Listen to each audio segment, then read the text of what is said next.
Once upon a time, in the tranquility of a Zen monastery, a young disciple approached his wise old master with a burning question. The early morning sun had barely risen, casting a serene glow on the monastery's stone walls.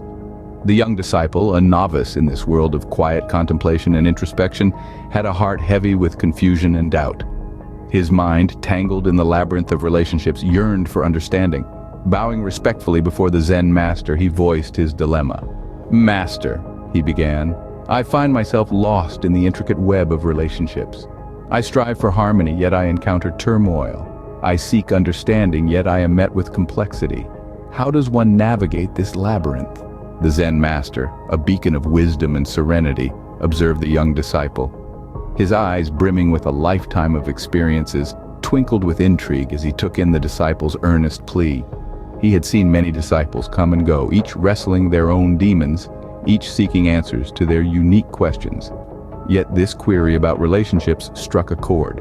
It was a universal puzzle, a common thread that tied all beings together, yet left so many entangled in its complexity. The Zen master's lips curled into a gentle smile. "Ah," he murmured, "the enigma of relationships. It is indeed a vast ocean, teeming with currents of joy and storms of despair. Navigating it requires a keen mind, a resilient spirit, and a compassionate heart." The disciple looked at the Zen master, his eyes wide with anticipation. He had taken the first step towards understanding, towards unraveling the mysteries of relationships. The Zen master, in his infinite wisdom, recognized this as a pivotal moment in the young disciple's journey. He took a deep breath, preparing to impart his knowledge. Relationships, he knew, were not to be understood in a single conversation. They were a series of lessons, a multitude of experiences, but he was ready to guide his disciple through this journey. The old master, with a twinkle in his eye, decided to embark on this enlightening journey with his disciple. The master, with a calm demeanor, began with the first golden rule. He gently explained, "In a relationship, never use let's. It's a word that suggests uncertainty, an unwillingness to take responsibility.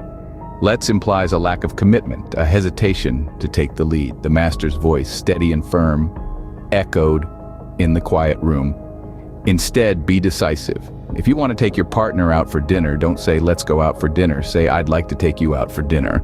If you want to discuss something, don't say, 'Let's talk.' Say, 'I want to talk.' Take responsibility. Show commitment." His words, imbued with wisdom, held the disciples' rapt attention. "This rule," the master continued, "is about more than just words. It's about an attitude, a mindset. It's about being clear, being assertive. It's about taking the helm, not just going with the flow. Remember, my disciple, clarity and assertiveness are the foundation of a strong relationship." The disciple, having understood the first rule, eagerly awaited the second. The Zen master, perceiving the disciple's readiness, leaned forward, his eyes twinkling with wisdom. "The second golden rule, my dear pupil, is to always use a cold open." He paused, letting the words settle. "What is a cold open?" the disciple asked. Curiosity piqued. The Zen master smiled. "A cold open is a communication technique where you begin a conversation with the main point or the crux of the matter. No elaborate introductions, no beating around the bush." He continued, "It's like diving into a cool pond on a hot summer's day. The suddenness might be shocking, but it's refreshing and clear. It prevents misunderstandings. It ensures clear communication. It fosters honesty." The disciple absorbed the words, understanding dawning on his face. The Zen master concluded, "A cold open, my disciple, is the key to honest and open communication." The disciple was ready to delve deeper into the wisdom of the Zen master. With the sun high in the sky and the birds singing their afternoon chorus, the Zen master continued his teachings. His voice, as calm as the still pond beside them, began to speak of the third golden rule. Always use an active voice. "Imagine a tree," he began, "standing tall and strong, its roots deep in the earth, its branches reaching for the heavens. It is not simply being, it is actively being. It exists, yes, but it does so with purpose, with intention. It is not a passive participant in its own existence. It grows, it changes, it adapts. It reaches out and interacts with the world around it. So too should be your voice. The active voice is a declaration of your presence, your existence. It is a statement that you are here, you are engaged, and you are a part of the world. It is a way of taking control, of driving the narrative of your own life. It is not just about speaking. It is about speaking with purpose, with clarity, and with intent.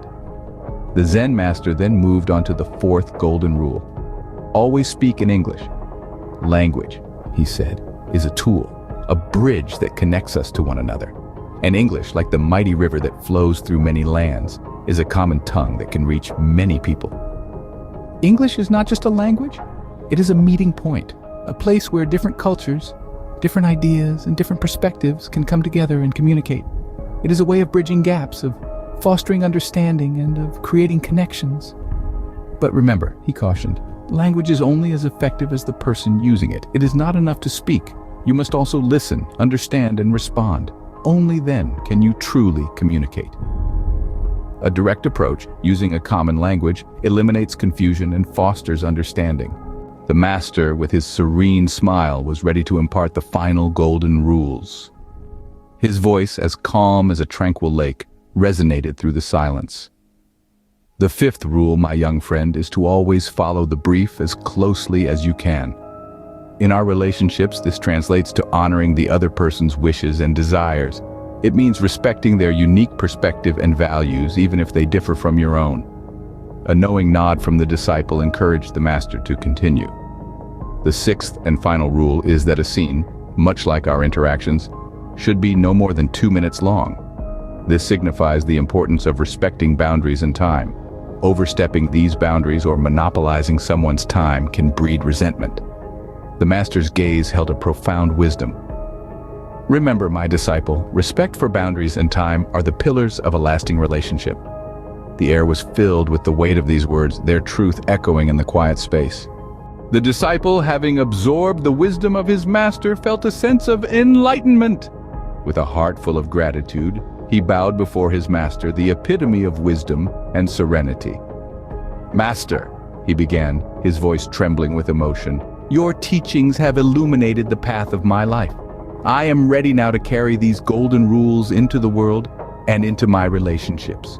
The Zen Master, his eyes sparkling with quiet satisfaction, nodded. The path of understanding others is not an easy one, he said, his voice resonating with the wisdom of ages. But you have the tools you need. Remember, my disciple, to use them wisely and with compassion. The disciple, his heart pounding with anticipation and resolve, received his Master's blessings with humility. The golden rules were not just lessons, they were a way of life. With these golden rules in mind, the disciple was ready to embark on the journey of relationships, filled with newfound wisdom and understanding.